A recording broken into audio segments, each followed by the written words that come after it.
Tuhan, biarlah ini menjadi kerinduan kami. Kami perlu Roh-Mu.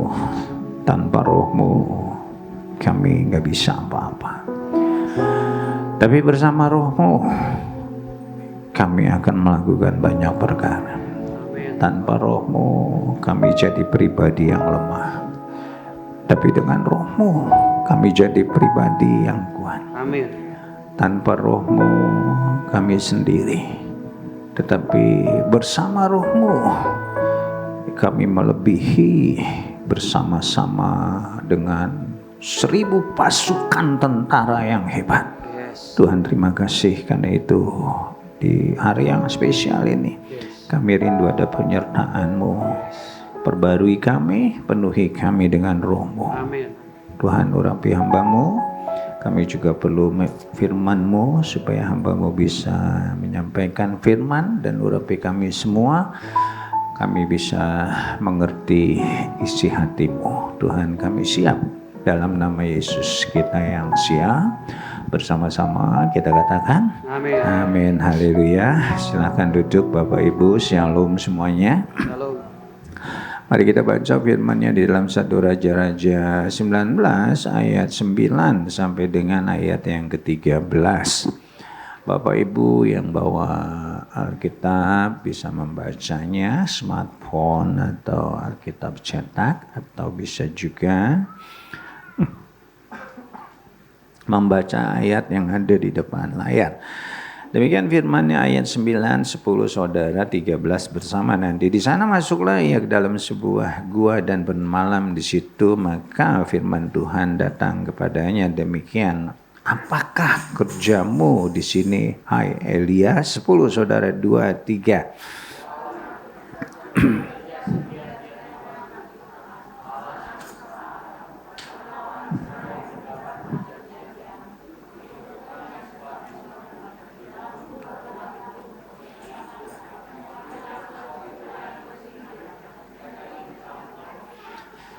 11 lalu firman-Nya, keluarlah dan berdirilah di atas gunung di hadapan Tuhan.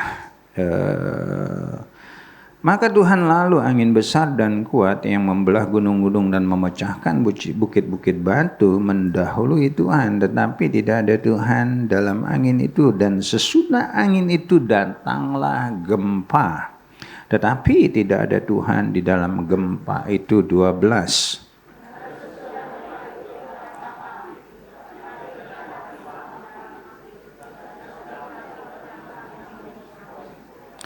13 bersama-sama 2, 3. Segera sesudah Elia mendengar, ia menyelubungi mukanya dengan jubahnya lalu pergi keluar.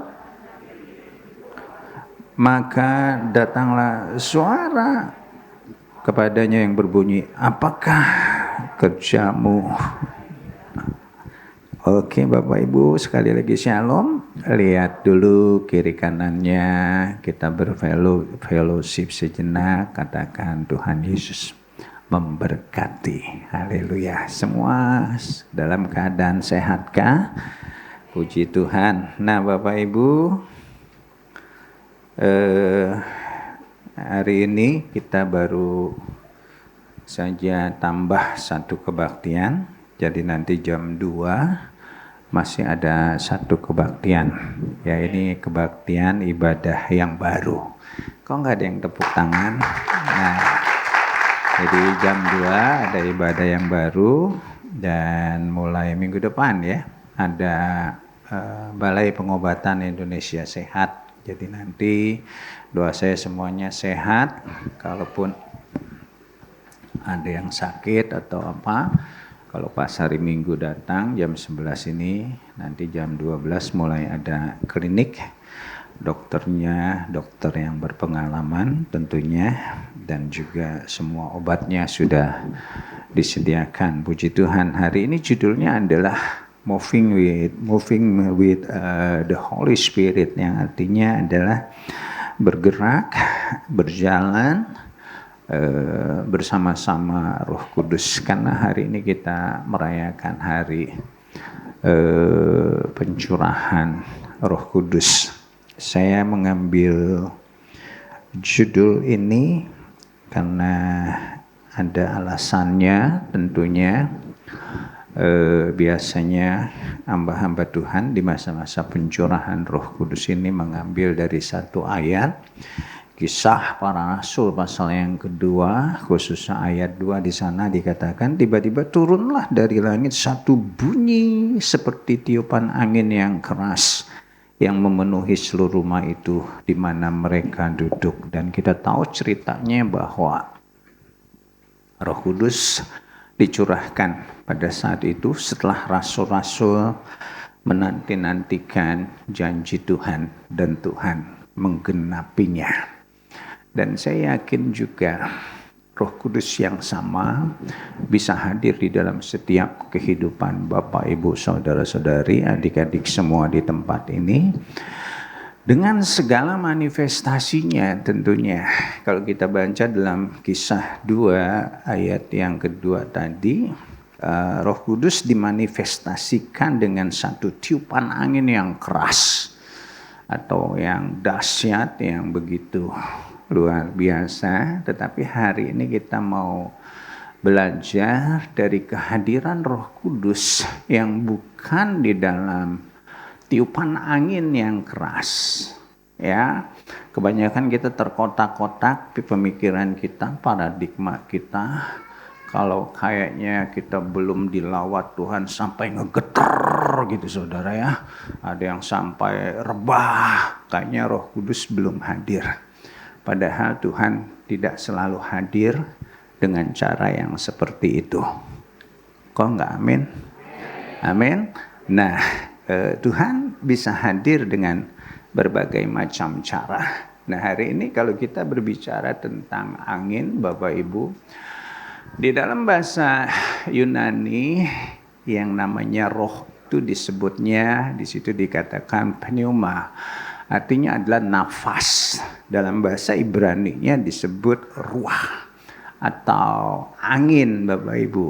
Nah, sebagai nafas atau angin, Roh Kudus itu memberikan kepada saudara dan saya kehidupan. Katakan bersama saya, Roh Kudus memberikan kehidupan.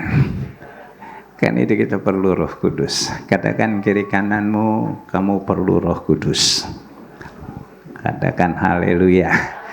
Nah, kenapa saya mengambil judul ini? Nanti kita akan belajar kalau Roh Kudus di sini dikatakan berbicara tentang angin, berbicara tentang Roh Kudus, tapi nanti kita juga akan melihat bahwa angin itu tidak sekedar bicara tentang Roh Kudus. Kalau kita lihat juga di dalam Alkitab bahwa angin itu berbicara tentang persoalan, tentang masalah, tentang badai, tentang kehidupan yang gak enak kita jalani. Nah, karena itu kita belajar melihatnya dengan seimbang. Nanti juga kita akan mendengar bahwa kita perlu angin, persoalan untuk membentuk kehidupan saudara dan saya. Tanpa saudara dan saya mengalami persoalan, kita tidak akan pernah menjadi pribadi-pribadi yang kuat.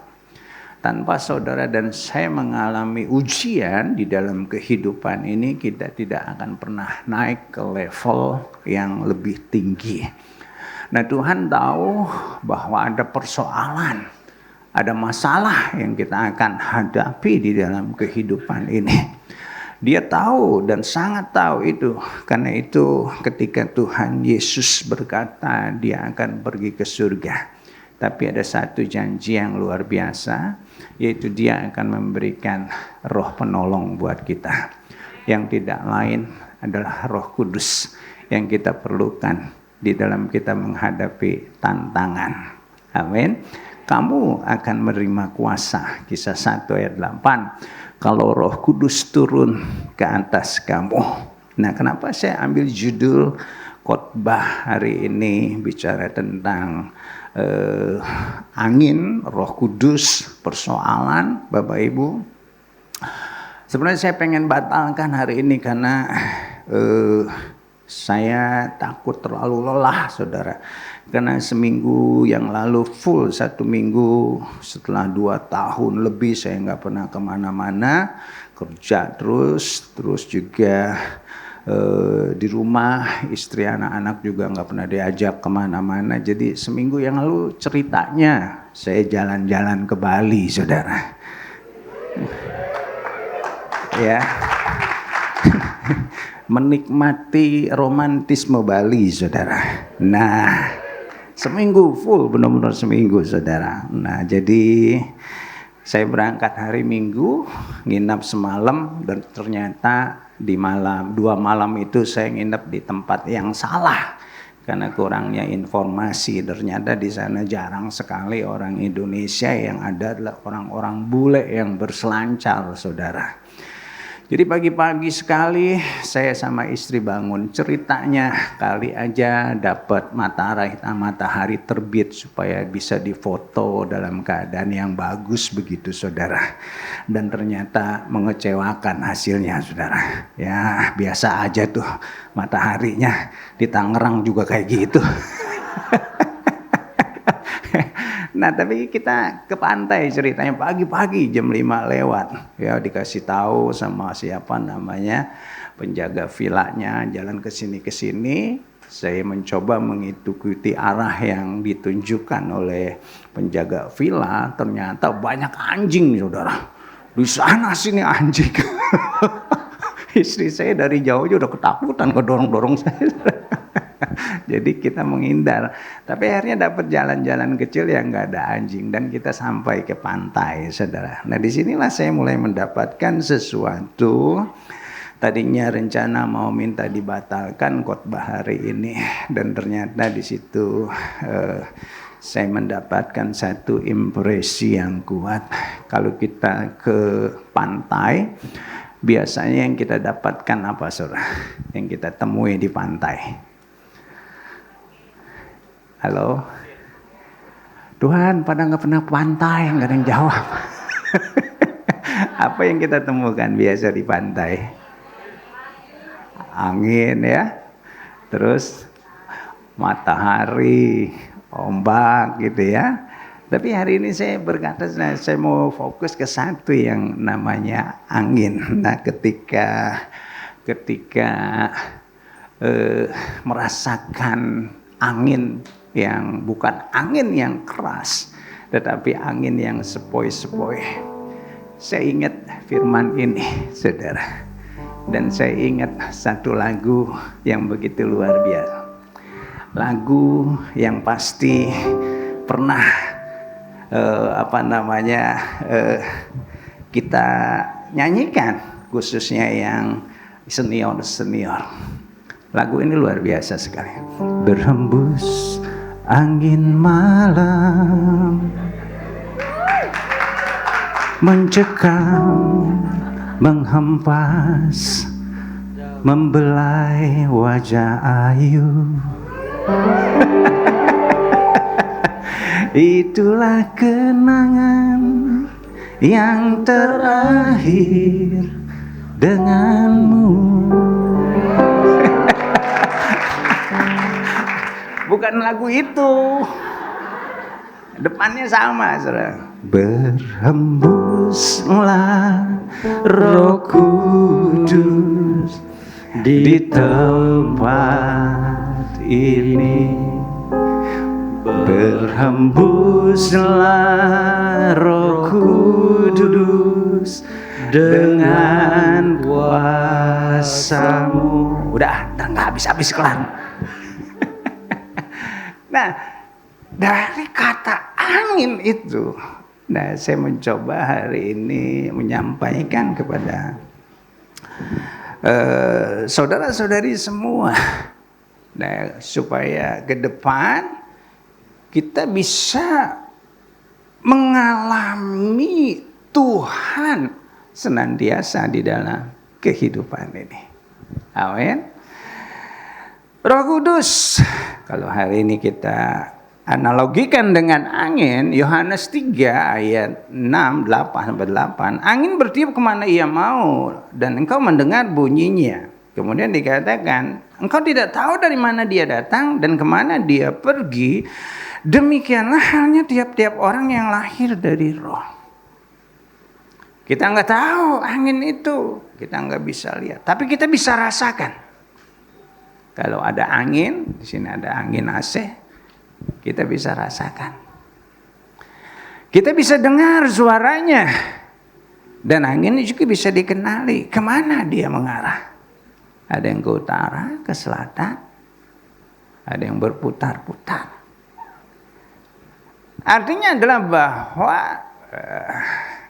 kayaknya di mana-mana juga pasti ada angin kan ya, tergantung kencang atau kecilnya angin itu sendiri. Nah, Bapak Ibu, kebanyakan kita terlalu terfokus bahwa lawatan Roh Kudus itu hanya terjadi dalam momen-momen tertentu dengan cara-cara yang luar biasa, yang dahsyat, seperti angin yang keras atau angin badai.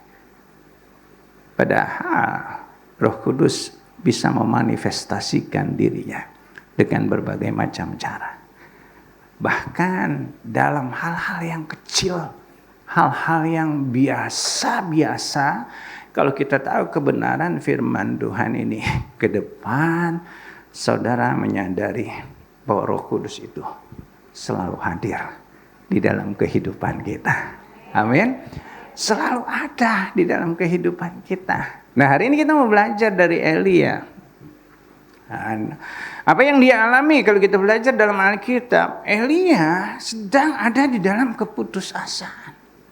Setelah kepahlawanannya yang begitu luar biasa, dia membunuh 450 nabi Baal. Tapi apa yang terjadi setelahnya? Elia mengalami satu intimidasi dan merasa satu ketakutan yang amat sangat sampai dia melarikan diri. Dan dia sampai ada satu keinginan untuk mati saja rasanya karena dia merasa hidupnya enggak berguna. Nah, hari ini mungkin ada di antaramu yang mengalami kekecewaan, ketakutan. Ada di antaramu yang mengalami satu persoalan yang begitu berat, yang sampai engkau merasa mulai putus asa dan Tuhan enggak bersama-samamu. Engkau merasa sendiri hari ini. Kalau Tuhan menjumpai dan memulihkan seorang Elia, Tuhan yang sama melalui Roh Kudusnya, Dia juga akan memulihkan saudara dan saya. Dia juga akan merestorasi saudara dan saya. Yang percaya katakan amin. Yang percaya katakan kiri kananmu, lain kali ke Bali gitu. Artinya bukan ke Bali dalam artian ke Bali, tapi yuk kita belajar. Kalau kita tahu ada angin, kita ingat ada Roh Kudus yang senantiasa bersama-sama dengan kita. Kalau kita merasakan angin, kita sadar bahwa Roh Kudus enggak pernah meninggalkan kita. Dia bisa bermanifestasi dengan cara apapun untuk menolong kita, menyembuhkan kita, memulihkan kita, dan memberikan segala yang kita perlukan di dalam kehidupan ini. Amin. Nah, kita mau belajar hari ini dari Elia, ya, peran dari kehadiran Roh Kudus, bagaimana dia bermanifestasi di dalam kehidupan keseharian kita, bukan hanya event-event tertentu seperti saat ini. Katanya kita merayakan pencurahan Roh Kudus, tetapi pertanyaannya minggu-minggu yang akan datang seperti apa? Ketika hari raya itu enggak lagi, ya, bulan depan seperti apa. Tapi biarlah hari ini dan hari-hari selanjutnya kita sadar, ya, kalau ada angin, kita ingat Roh Kudus ada bersama-sama dengan saudara dan saya. Angin juga bisa berbicara tentang persoalan, masalah, badai di dalam kehidupan ini. Tuhan menyediakan itu semua dan membiarkan kita mengalami itu semua. Dia punya maksud. Tapi satu perkara yang kita mesti ngerti. Memang ada badai, ada persoalan. Tetapi Tuhan memberikan rohnya yang luar biasa kepada kita semua. Yang percaya katakan. Nah, yang pertama kita belajar dari Elia di dalam ayat yang ke-9. Di sana dikatakan apa? Di sana masuklah ke dalam sebuah gua dan bermalam di situ, maka firman Tuhan datang kepadanya demikian, apakah kerjamu di sini, hai Elia? Jawabnya, aku bekerja segiat-giatnya bagi Tuhan Allah semesta alam, karena orang Israel meninggalkan perjanjianmu, meruntuhkan mezbah-mezbahmu dan meruntuhkan nabi-nabimu dengan pedang. Hanya aku seorang diri yang masih hidup dan mereka ingin mencabut nyawaku. Ini yang pertama, Bapak Ibu. Tadi sudah saya katakan bahwa Elia dia mengalami ketakutan, keputusasaan. Dia mengalami satu kehidupan yang sepertinya titik nadir kehidupannya. Dan kita melihat bahwa kalau Elia dipulihkan, saya yakin Tuhan yang sama juga akan mampu memulihkan kita. Ada satu buku yang saya baca, judulnya adalah dari karangan seorang yang bernama Philip Yancey. Ini hamba Tuhan yang luar biasa. Saya punya beberapa bukunya. Dia menulis buku yang judulnya adalah Where is God when it hurts? Artinya adalah di mana Tuhan ketika saya mengalami kesakitan, ketika saya mengalami kesukaran. Ini juga bisa menjadi pertanyaan saudara dan saya. Di dalam buku itu banyak orang yang menggugat Tuhan karena ketika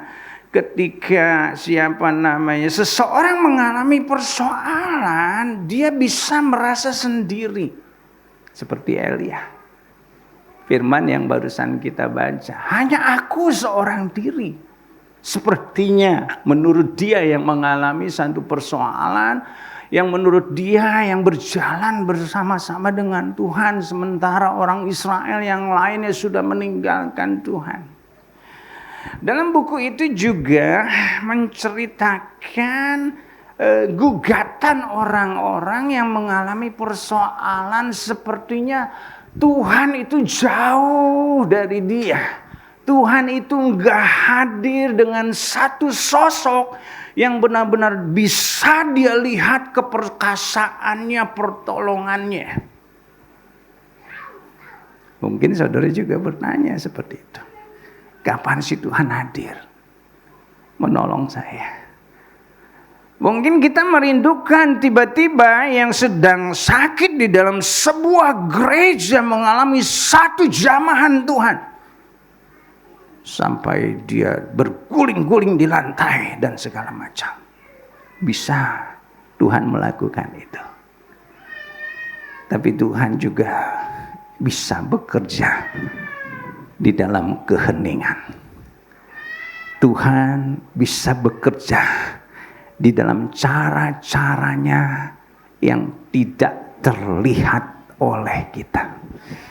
Tapi yang kita mengerti sama-sama adalah yang pertama, Roh Kudus adalah roh yang memulihkan saudara dan saya. Amin. Ada restorasi. Nah, makanya apa yang Tuhan lakukan? Tuhan bekerja dengan caranya sendiri. Ketika Elia ketakutan, apa yang Tuhan lakukan? Ketika Elia merasa sendiri, Tuhan menghampiri dia. Bukan dengan wujudnya sebagai Tuhan, tapi pertolongannya Tuhan manifestasikan dengan satu makhluk yang disebut burung. Bukan burung yang gede, segede gajah, bukan. Tapi burung yang kecil, burung gagak. Biasa aja tuh. Tapi di sanalah pertolongan Tuhan terjadi. Dan Tuhan memberi makan Elia di tengah-tengah ketakutannya, di tengah-tengah persoalannya, di tengah-tengah keputusasaannya. Bukan dengan makanan sate babi yang enak. Tapi Tuhan ngasih apa? Ngasih apa? Coba ngasih roti. Di tengah-tengah keputusasaannya, apa yang dilakukan Tuhan? Tuhan memberikan tidur yang nyenyak kepada siapa? Elia.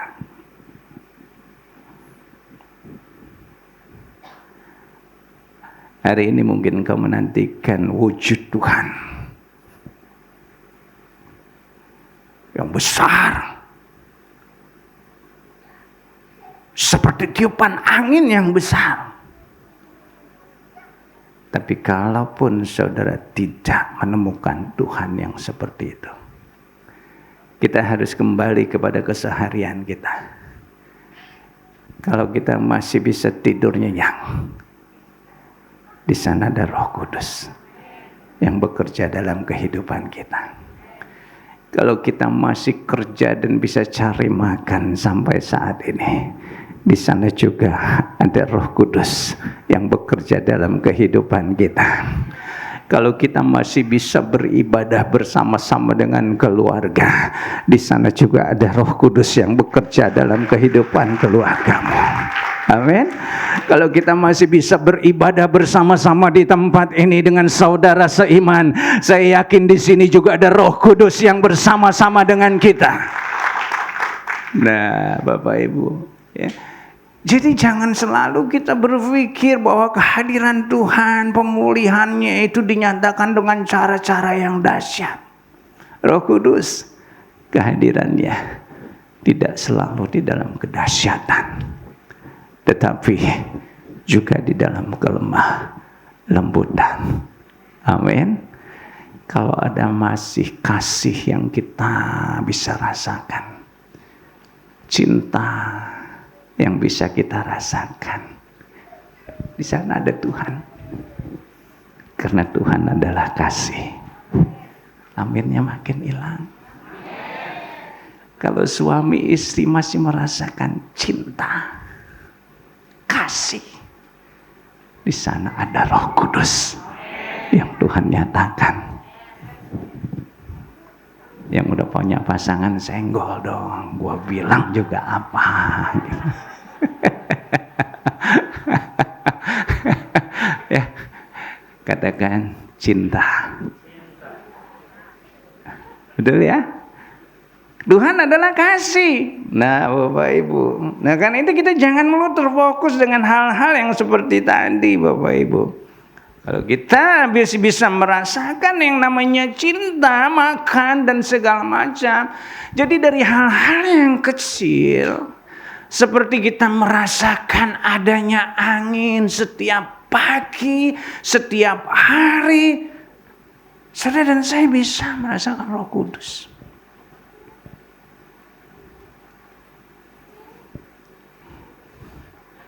Saya mendapatkan impresi yang kuat ketika saya memegang pagar di tepi pantai seperti ini, dan saya menikmati angin yang begitu luar biasa, dan sepertinya Tuhan sedang bicara kepada saya. Itu Roh Kudus, itu Tuhan. Dari situlah saya mempersiapkan khotbah yang kita dengarkan sekarang. Kok nggak ada yang amin? Betul, gayanya udah kayak Gilbert nih saudara. Wihu. Yang pertama, Tuhan memberikan pemulihan. Roh Kudus memberikan pemulihan kepada saudara dan saya. Yang percaya katakan amin. Yang percaya berikan tepuk tangan buat Tuhan kita Yesus Kristus. Nah, jadi jangan melulu menantikan yang besar, yang dahsyat, yang luar biasa, yang spektakuler. Kita baru berkata itu Roh Kudus. Bisa Tuhan melakukan itu semua, tetapi tidak selalu Tuhan melakukan itu semua dalam kehidupan kita. Kita pengennya rindu yang kerja tiba-tiba diangkat jadi direktur. Siapa yang mau ngangkat? Ya, cewek-cewek di sini, waduh rindu tiba-tiba Lee Min Ho melamar gitu ya. Siapa yang mau kenal juga enggak dia kan? Enggak begitu. Ayo dari yang kecil-kecil yang mau kurus mungkin pengen tiba-tiba besok bangun jadi kurus gitu. Kan enggak begitu, butuh proses. Tapi yang jelas, yang begitu-begitu kebanyakan tidurnya miring. Jadi pikirannya rada miring. Nah Bapak Ibu, jadi yang pertama, ayo kita nikmati kehadiran Roh Kudus.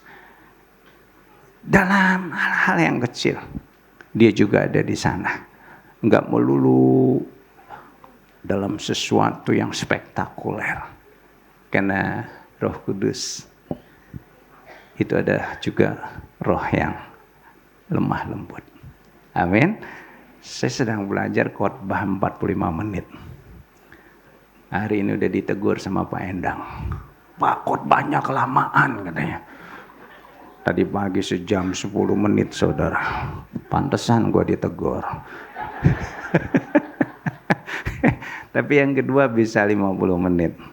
Yang ketiga mudah-mudahan. Ini aja udah 40 menit ya. 10 menit lagi baru nomor 1. Nomor 2 saudara, ayat yang ke-15, firman Tuhan berkata, pergilah kembalilah ke jalanmu melalui padang gurun ke Damsyik, dan setelah engkau sampai engkau harus mengurapi Hazael, mengurapi siapa lagi, Elia, mengurapi siapa lagi, satu lagi Hazael, Elia, satu lagi cucu Nimsi itu siapa tuh namanya tadi? Oke Bapak Ibu. Nah di situ dikatakan bukan pengurapannya yang nomor 2 ini yang saya garis bawahi adalah pergilah kembali ke jalanmu. Kalau Tuhan berkata seperti itu, artinya Elia ada di arah yang salah. Dia ada di jalan yang salah. Nah, tapi pada di pagi saya berikan satu ilustrasi. Waktu anak saya masih kecil, dia suka minta pertolongan saya. Pak, bisa kerjain ini enggak? Saya lihat, dan kalau saya bisa, saya bilang bisa. Saya ambil alih pekerjaan itu. Tapi belum selesai saya kerjakan, anak saya tanya lagi, Pak, bisa enggak? Bisa. Enggak lama dia tanya lagi, Pak, bisa enggak? Bisa. Enggak lama. Pak, bisa enggak? Sabar dong. Nah. Seringkali kita enggak sabar menantikan waktu Tuhan ketika kita menghadapi satu persoalan. Tuhan bisa enggak sih? Tuhan bisa enggak sih? Ketika kita rasanya lama menantikan waktu Tuhan. Yang sering kita lakukan adalah kita coba ambil alih kembali semua persoalan itu. Dan kita melakukannya, mencoba menyelesaikannya dengan cara kita. Yang biasanya kita mulai keluar dari cara-caranya Tuhan. Dari jalannya Tuhan. Ketika Elia mengalami tekanan persoalan intimidasi dan dia merasa sendiri dan Tuhan tidak menolong dia lari. Bukan lagi dia berjalan di dalam panggilannya. Tetapi dia berjalan menurut caranya sendiri. Karena itu firman-Nya berkata, firman-Nya jelas sekali, pergilah kembali ke jalanmu.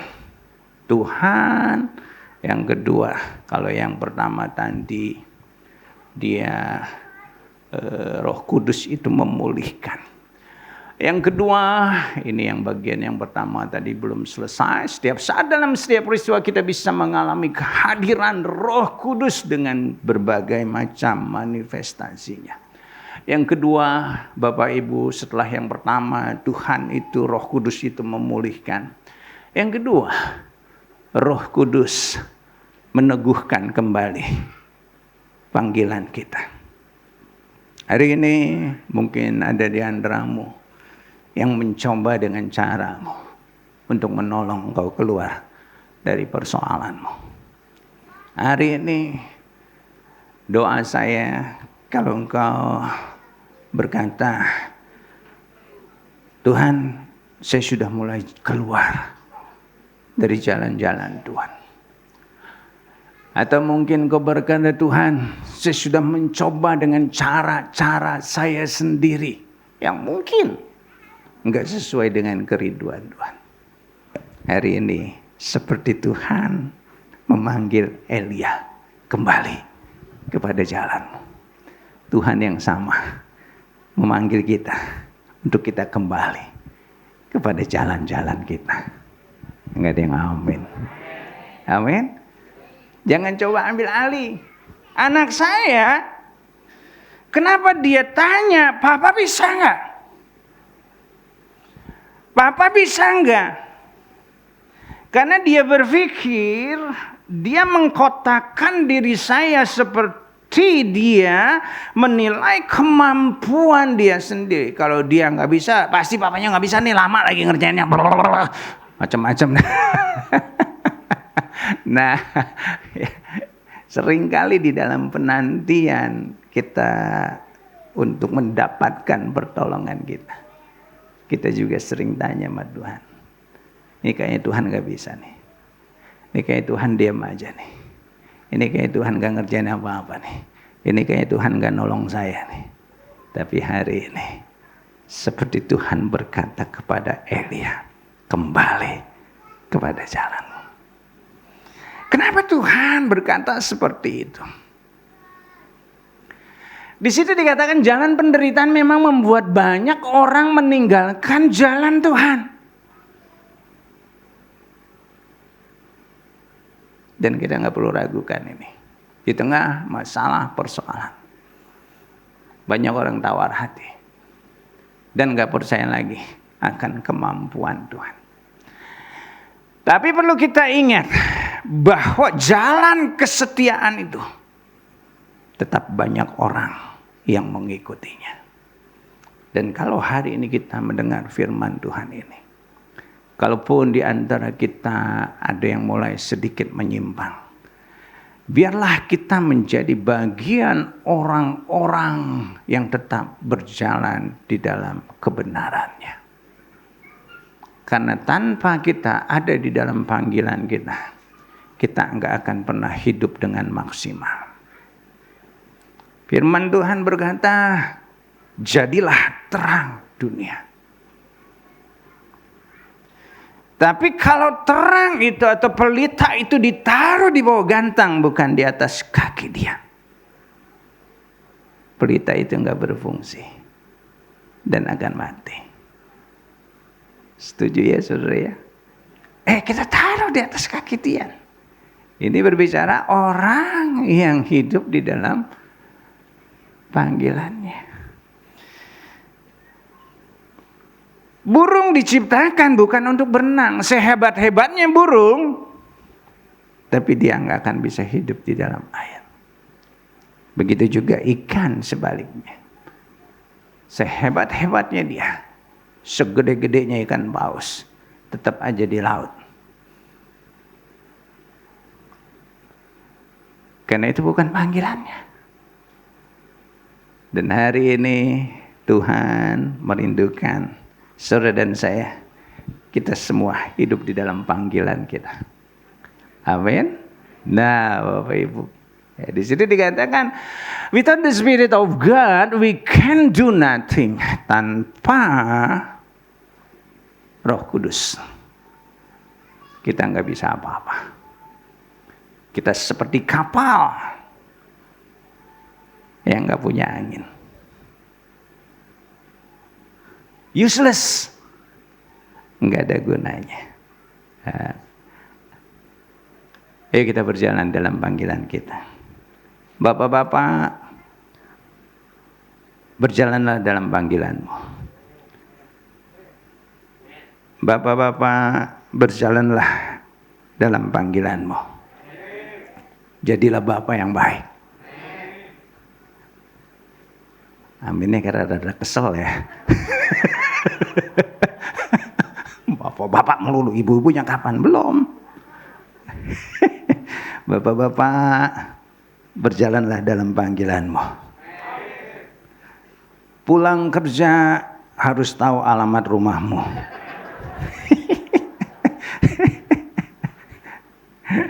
Ibu-ibu, nah gantian kan ibu-ibu.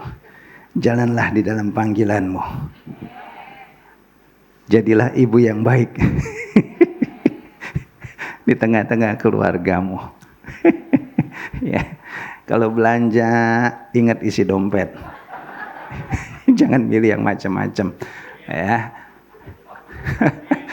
Cukupkanlah dirimu dengan apa yang ada pada dompetmu. Kira-kira begitu maksudnya. Anak-anak, berjalanlah dalam panggilan. Ya, belajar yang benar, kerja yang benar, masa depanmu masih panjang. Tantangan akan semakin berat. Ya, jangan bapak-bapak, ibu-ibu, anak-anak. Pendeta, berjalanlah dalam panggilanmu. Ngingetin diri sendiri. Ya, jangan macam-macam.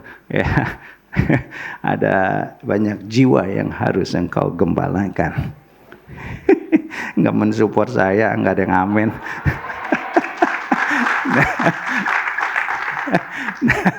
Yang kedua, Tuhan mengarahkan kita kembali, meneguhkan panggilannya terhadap saudara dan saya. Yang terakhir saudara, 5 menit lagi, boleh ya 5 menit lagi ya? Nggak boleh juga saya lanjutin kok, belum kelar soalnya. Yang ketiga, Bapak Ibu, dalam ayat yang ke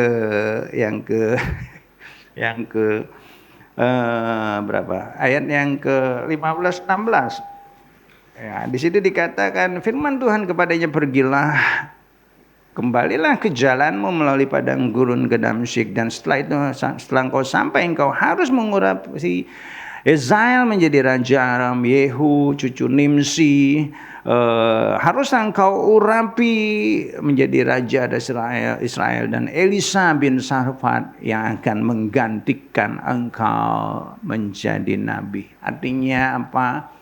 Yang ketiga,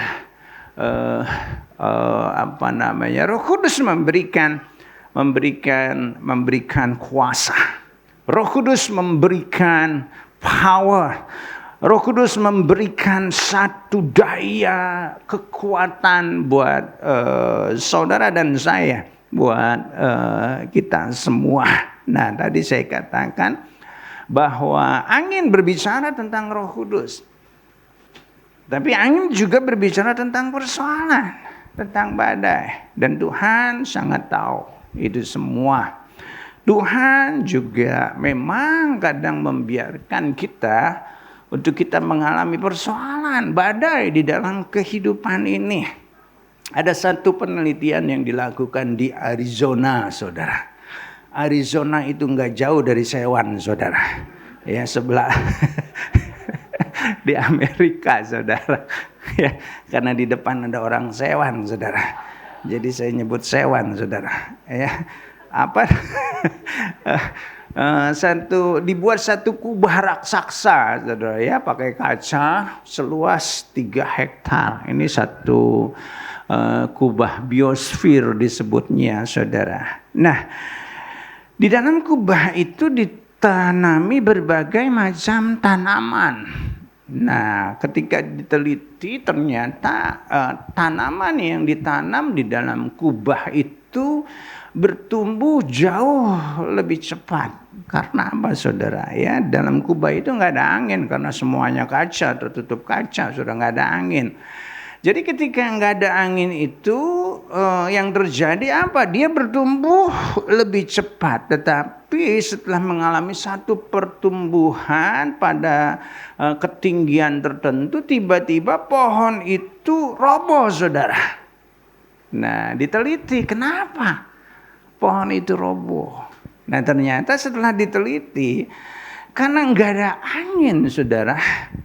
Jadi pohon itu enggak menancapkan akarnya sampai ke dalam, saudara. Beda dengan pohon yang sama yang tumbuh di luar. Yang tumbuh di luar kubah tersebut. Ketika ada angin, pohon itu secara otomatis dia akan menancapkan akarnya secara otomatis lebih dalam lagi. Nah, karena nggak ada angin di dalam kubah itu, pohon itu hanya bertumbuh ke atas. Makanya nggak heran lebih cepat. Tetapi yang terjadi adalah ketika mencapai ketinggian tertentu, akarnya nggak kuat menopang, saudara. Akhirnya cepat roboh, saudara. Nah, dari pengertian ini, seorang hamba Tuhan berkata, hidup ini penuh dengan tantangan. Hidup ini penuh dengan ujian dan persoalan. Tuhan mau. Tuhan kadang juga menginginkan persoalan itu terjadi dalam kehidupan kita. Dia punya maksud. Supaya saudara dan saya menjadi pribadi yang tangguh, yang kuat, yang kokoh, yang hebat, yang luar biasa. Amin. Tanpa ujian, kita nggak akan naik kelas, nggak akan naik level. Makanya Tuhan izinkan ujian. Dengan ujian kita belajar. Dengan ujian kita memperkokoh akar kita. Pulpit commentary mengatakan bahwa di situ God never calls an idle man. Artinya adalah Tuhan itu nggak pernah memanggil orang-orang yang nganggur, orang-orang yang malas. Dia akan mempersiapkan orang-orang yang dipanggilnya sejak awal. Dan dia pilih orang-orang yang memang suka dengan tantangan. Suka kerja. Daud masih kecil. Dia pribadi yang suka kerja. Dia penggembala. Ada tantangannya. Singa dan beruang harus dia hadapi. Gideon sebelum dipanggil Tuhan, dia seorang yang kerja.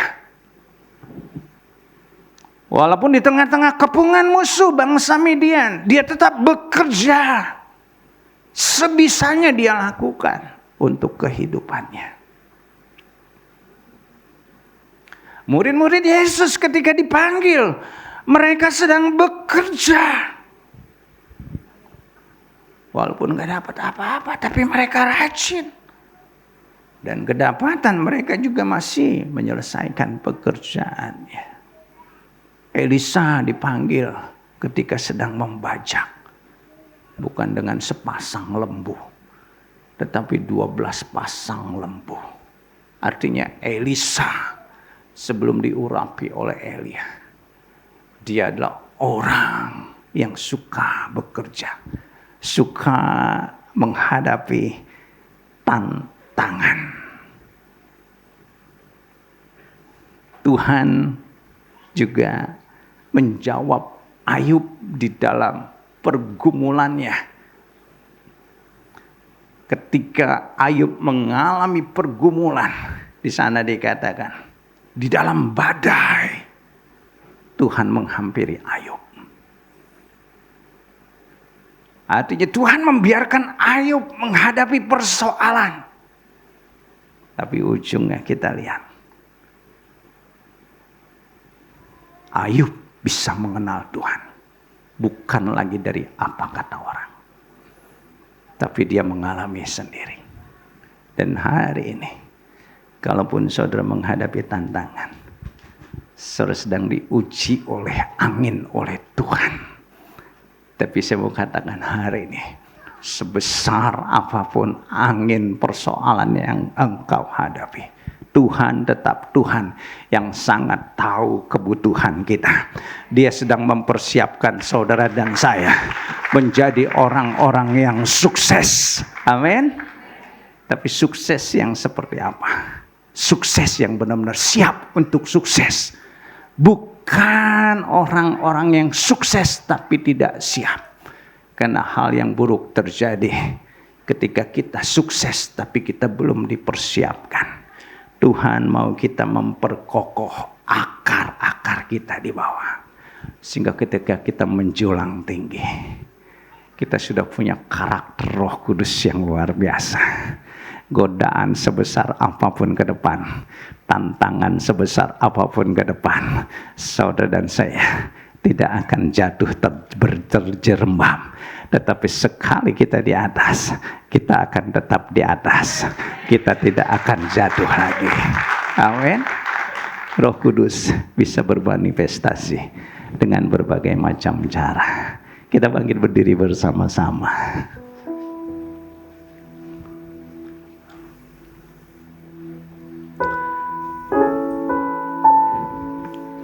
Roh-Mu yang hidup penuhiku, mengalir dalamku. Jiwaku tenang bersamamu